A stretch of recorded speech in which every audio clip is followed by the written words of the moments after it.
آج کی اس دن خاص اس جمعے کے لیے کہ خداوند نے ہماری زندگی میں خوبصورت موقع بخش دیا کہ ہم خداوند کے ان صلیبی کلمات جو اس نے کر اور دکھ کی حالت میں صلیب پر فرمائے، میں شکر کرتا ہوں ان 7 صلیبی کلمات کے لیے جو خداوند نے صلیب پر فرمائے تھے۔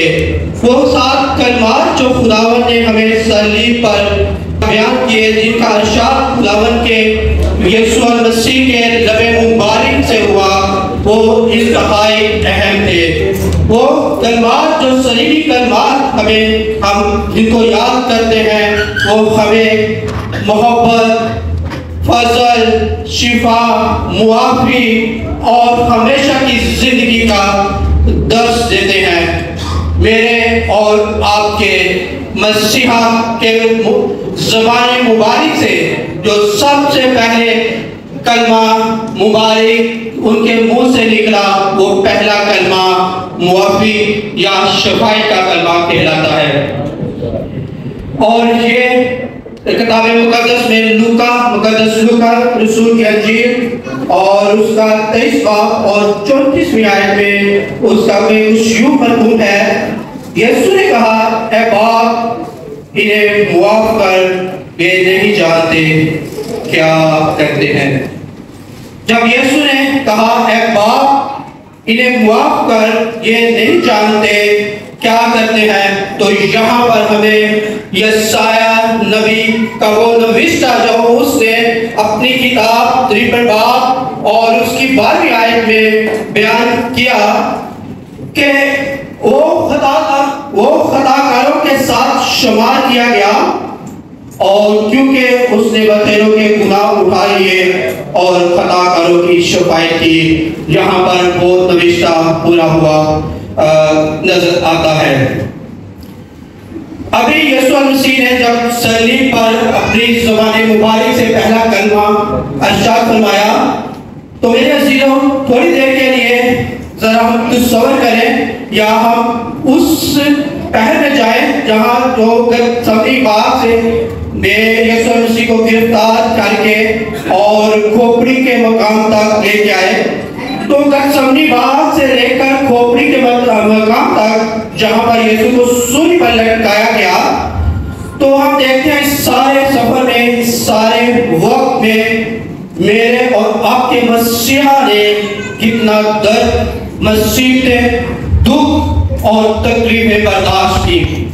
اس سارے وقت میں میرے مسیحا پر ظلم کی انتہا کی گئی، اس کے منہ پر تھوکا گیا، منہ پر تمانچے مارے گئے، طنز کیا گیا اور اس پر سخت سے سخت جملے کسے گئے اور کوڑوں سے چھلنی کیا گیا۔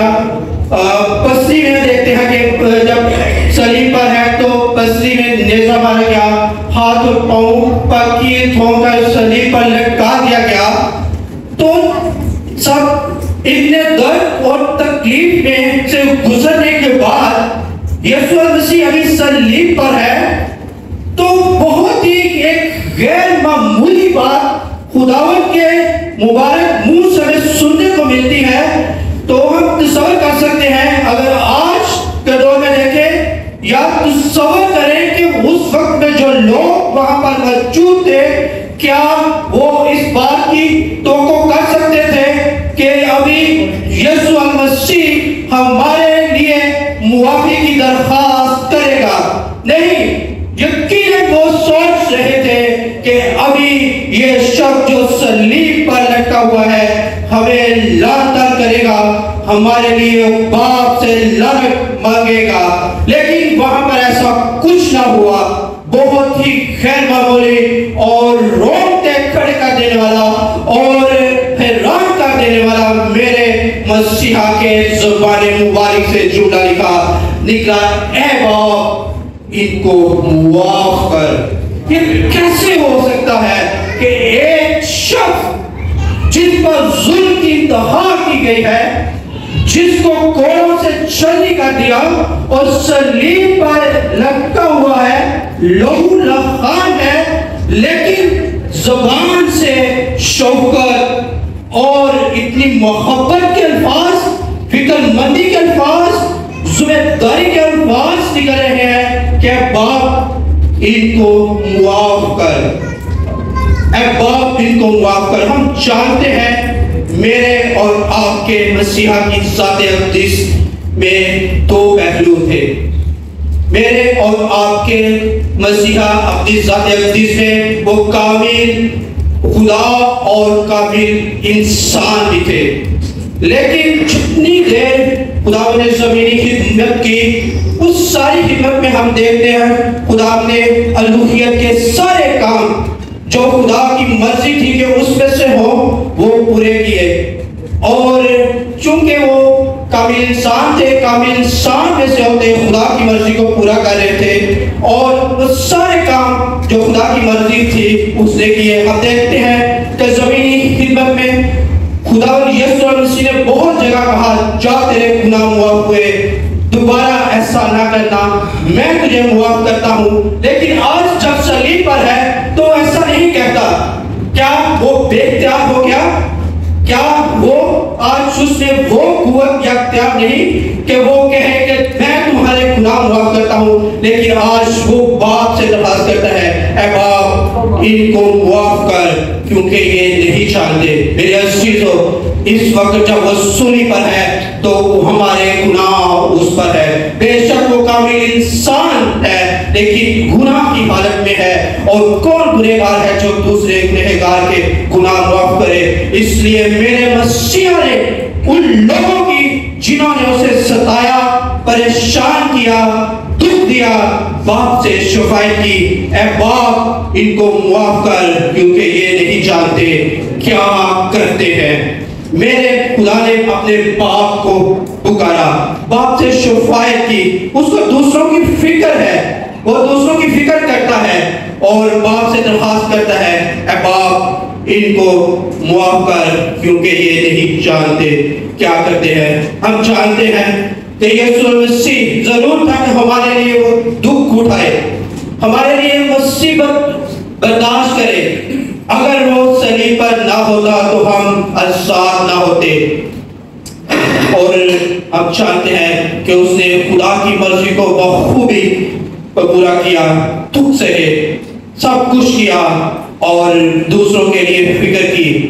لازم تھا یسوع مسیح آج اس تعلیم کو، اس سچائی کو، اس ایمانداری کو اور اس خدا کے بیٹ کو جو خدا نے اس کو دے کر بھیجا تھا کہ جا کر لوگوں کو خوشخبری کا پیغام دے، اور وہ خوشخبری کا پیغام کیا تھا کہ ان کو زندگی دے۔ اس نے کہا میں اس لیے آیا کہ لوگ زندگی پائیں اور کثرت کی زندگی پائیں، کیونکہ جب باغ عدن میں گناہ ہوا تو موت نے انسان کو گھیر لیا اور زندگی اس سے جدا ہو گئی، لیکن میرا مسیح آیا ہی اس لیے تھا تاکہ وہ لوگوں کو زندگی دے۔ اور یہاں پر اس نے آ کر کہا ہے باپ ان کو معاف کر کیونکہ یہ نہیں جانتے۔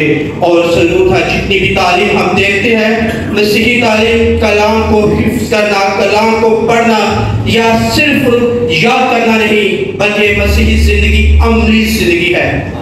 بغیر عملی زندگی کے مسیحی زندگی بیکار ہے۔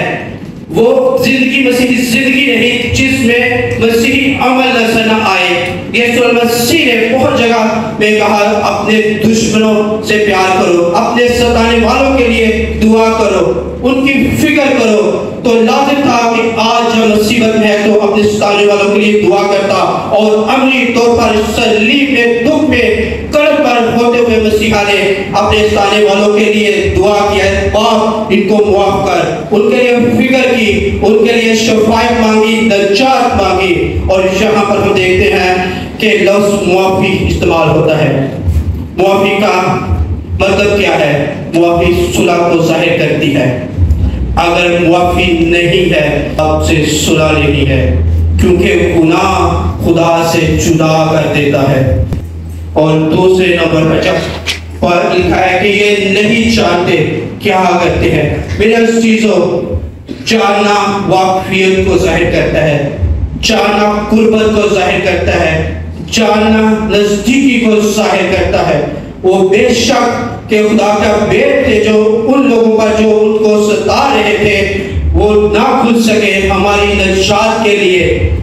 آج بھی جب تک ہم خدا سے نہ واقف ہیں ہم سزا کے حقدار ہوں گے, ہم سزا پائیں گے, کیونکہ وہ لوگ نہیں جانتے تھے کہ مسیحا کیوں آیا. وہ کچھ اور امیجن کر رہے تھے کہ شاید یہ داؤد کی طرح حکومت کرے گا, لیکن وہ تو صلح کا بادشاہ تھا, وہ سلامتی کا شہزادہ تھا, وہ تو صلح کروانے اور زندگی دینے آیا تھا, اور اپنی ساری تعلیم میں اس نے خوشخبری دی, لیکن کوئی اس کے جو قریبی بھی تھے اس کو نہ سمجھ پائے. لیکن آج جو ہم خدا کے کلام مقدس سے واقف ہیں ہم جانتے ہیں کہ میرے اور مسیحا نے ہمارے لیے اپنی جان کا فدیہ دے دیا تاکہ ہم نجات پائیں, ہم رہا ہوں, ہم تسلی پائیں. اگر کلام کو جانتے ہوئے بھی ہم خدا کی مرضی کو پورا نہیں کرتے, اگر ہم کلام کو جانتے ہوئے بھی اس کے مرضی کے مطابق نہیں چلتے,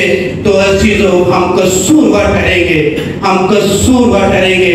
اور ہمارے میرے اور مسیحا نے بہت خوبصورت ہمیں اپنی عملی زندگی کا کردار کر کے ہمیں دکھایا کہ صرف کلام ہونا نہیں بلکہ کلام کو عملی طور پر پورا کرنا ہے. جس طرح میرے مسیحا نے برداشت کیا, جس طرح میرے مسیحا نے صبر کیا, جس طرح میرے مسیحا نے معاف کیا, اور جس طرح میرے مسیحا نے باپ کے پاس گیا دکھ اور درد میں, ہمیں بھی ضرور ہے کہ ہم ایک دوسرے کو مسیحا کے اس تعلیم کو جو اس نے ہمیں آج کلام کی صورت میں صلیب پر دے رہا ہے, ہم وہ اپنے کردار سے ہم ظاہر کریں. ہم اپنے کردار سے ہی لوگوں کو متاثر کر سکتے ہیں. جو ہم کلام جانتے ہیں وہ پڑھنا اور اس کا عملی طور پر ہماری زندگی میں ہونا بہت ضروری ہے. جے مسیح کی.